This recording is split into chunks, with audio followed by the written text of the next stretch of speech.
My last name Happy New Year. I'm at 9 minutes. I'm gonna reach 15. I miss your worn out sweaters. Weather couldn't compromise our love.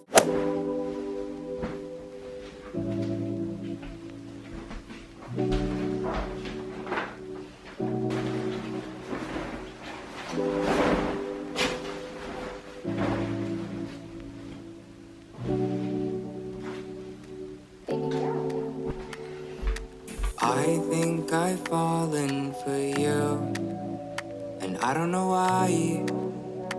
I don't know why.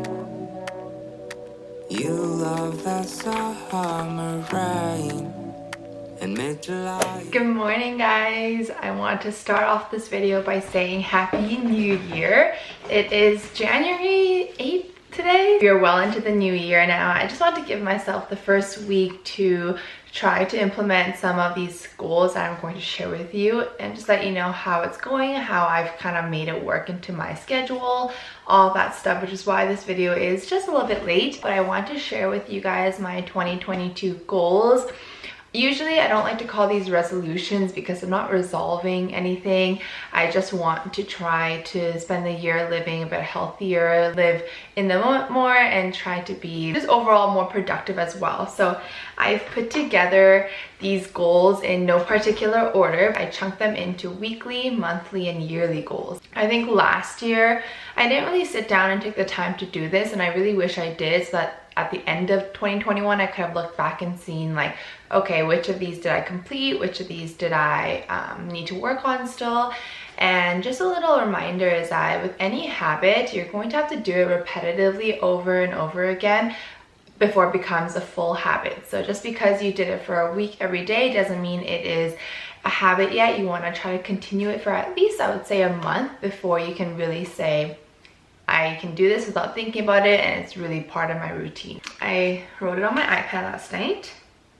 So let me pull it up. Let's start with 2022 weekly goals. So these are ones that I want to try to do every single day for this year. So I've already done this pretty consistently. It's starting the morning with a glass of water. So this is something that I know will really benefit me, just help me wake up, help me feel refreshed, also help me just reach my daily 2 to 3 liters of water goal every day.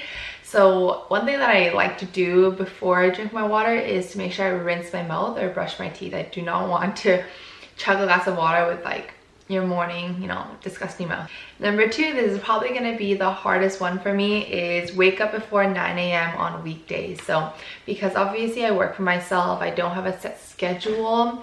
It is really hard for me to have a reason to wake up at 9 a.m. if I don't have a client or I don't have a call. This is what I'm going to be really working hard towards. And by me waking up at 9 a.m. it means obviously I need to sleep early too. Number 3 is read for 15 minutes every day.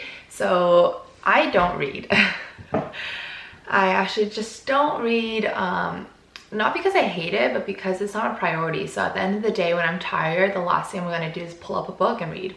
I got this book last year. It's The Subtle Art of Not Giving a Fuck. And it's very short of a book. I've been trying to make it a habit to read 15 minutes. I obviously end up reading more than 15 minutes because I want to finish a chapter or I just get kind of more pulled into it. So that's my goal. I'm halfway through this. I actually really like it. It's a very easy read. It's funny. The author just does not give a about the book.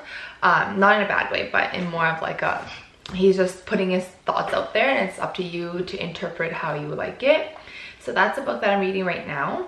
For me, I'm an evening reader, so I will try to shut my phone off at around like 11:15ish and then read until like 12 and then go to bed. It also helps me fall asleep, that's one thing, and I will sip on some tea or some water while I do that. And then the 4th one, which I've also saw, and if you follow me on Instagram you might have seen some of it,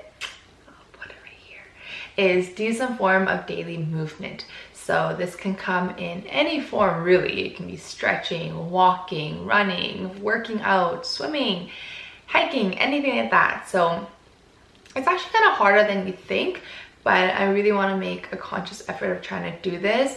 Right now I have been working out quite consistently, so that has been my form of movement, but on the days that I don't, I want to at least try to foam roll for 10 minutes, stretch for 10 minutes, which we all have 10 minutes, right? So, and you don't need a gym to stretch. You can just do it on your bed if you have to. So moving on to monthly goals. These are ones I want to complete in a month. So the first one is just journal throughout the month. I don't want to make it a pressure to have to journal every single day because I know I'm not going to, but I have 2 journals. The first one is my 5-minute journal that you saw me write in. This is literally, it takes 5 minutes. So I've been trying to do this every single day, but again, I'm not going to put the pressure on that. It just has a morning part here and then an evening part of what you want to answer at night. And it literally takes 5 minutes. So I have that one. And then I have my bullet journal, which, let me bring that. So this is my bullet journal. I just have a little sticker. It says, be kind to yourself. I'm not going to show too much, but really it looks like this. And I just like write. So this is obviously for 2021. And I just like write little habits and then put as many little daily, that's my 2022. And just try to write. This I don't do every single day. It's way too hard for me to write. I will put it on days when I have lots of thoughts, when I'm stressed out. If something really good happens, then I'll try to record it and put it on there so that I have a memory of it. My second goal is finish a book a month. So this kind of goes into my weekly goal of reading 15 minutes. I want to try to finish a book a month and log it in this book report that I use. And then the third one is upload 3 to 4 YouTube videos a month. So I really want to make YouTube a priority this year and upload a lot more because I really do enjoy filming and uploading. I want to upload 3 to 4, which means almost weekly vlogs or almost weekly videos. And then I'm moving into my yearly goals. So these are things that I want to try to achieve in the year. Some of them may happen, some of them may not. We shall see. But the first one is I want to come out with some bit different workout guides. So this has been something that I've always thought about. I've wanted to do it in 2020, I think. But I really focused on trying to build my online business first. But I really want to try to do this. Some workout guides that I have in mind are, you know, like dumbbell guides, at-home guides, gym beginner guides, stuff like that, where I can put together like an 8-week guide for individuals who don't want to purchase or, you know, invest in a full-on one-on-one coaching. They can still use this as some form of guidance in the beginning. The second one is I want to improve my online coaching program. So I really revamped it this past year. I added a lot more to it, but I want to make sure I'm continuously providing more for my clients and for people and what I offer. The third one is kind of ties in with my fourth one, which is just travel more. I want to worry less about the little things and just try to do more and focus on what I want to do. I think 2021 was my year to figure things out. It was my year to figure out how I'm gonna do this coaching program, how I'm going to start my YouTube channel and really make videos, how I'm going to do little things like that. And I think 2022 is a year that I actually start to care less about those things and really now try to live out what I believe in. I'm so lucky that the problems that I have are things that I do want to solve for myself because I genuinely feel passionate enough to do. And I just want to make sure that every decision that I make are things that I'm doing for me, but also just ones that I want to do and I have passion for. Those were my 2022 goals. I'm excited. I'm sure this is really long, so I'm gonna end this part and you will see me in the gym next for my workout. I am in the gym now. I'm walking on the treadmill to warm up. I'm gonna do about 15 minutes on the treadmill at an incline and at a speed of about 3.5. So I'm sure some of you guys are wondering, like, how do I have access to the gym when all the gyms are closed across BC, I believe. Pretty much I pay rent towards the gym owner here. It's a private gym, and because I paid rent for January, he gave me a pair of keys so that I can come and use the gym. So there's absolutely no one in here. It's just me, which is why I have my mask off. So I'm gonna hit a leg day. And so I just want to make sure my body is nice and warm because, oh, I'm out of breath. Because the heating system in here isn't on since no one's really using the gym. So it's very, very chilly. I'm trying to really get my heart rate up, get blood flow going, and then I'm going to start my lower body day. I'm at 9 minutes. I'm gonna reach 15, hop off, and then start my lower body day, which you will get to see. So chat, oh my god, my arm is dying. I'll chat with you guys in a little bit. Let me finish my cardio.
I'm back home from my workout. My legs are shaking. I'm kind of worried because tomorrow I have a volleyball game in the evening and I can feel that I'm already going to be so sore, which sucks because I'm going to be sore for the game. But at least it's our very first game, so it's not too important, and it's just for like, it's like round robin, so you just kind of play everyone. But I don't know, we'll see. I'm going to maybe do a little bit of stretching and foam rolling later because I didn't get around to doing that at the gym. I hope you enjoyed today's daily vlog and got a little bit of inspiration from me sharing my 2022 goals with you guys. I will see you guys next week for a new video. Make sure you give this video a thumbs up if you liked it, and don't forget to subscribe so you don't miss another video from me. And until next time, Rena, where are you? Oh, bye guys. My last name fits you better. When I'm with you, there's no pressure. I miss your worn out sweaters. Weather couldn't compromise our love. I spent